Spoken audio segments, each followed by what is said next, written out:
Balak ko talaga na magkaroon ng municipal complex. Isahan na lang. Kumbaga, one-stop shop. Pag pumunta yung ating mga kababayan, hindi na sila palipat-lipat ng area.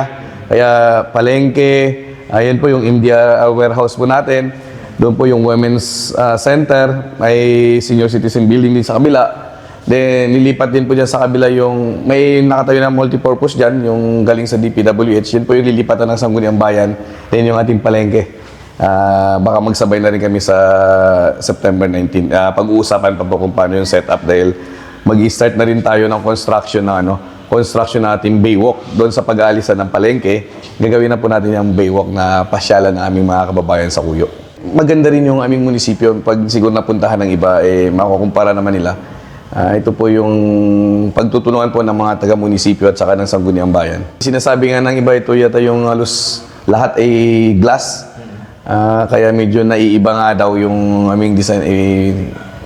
Siguro yun nga, panay glass kasi medyo modern yung halos karamihan po ng aming mga department heads, aming engineer, MPDCA, mga bata.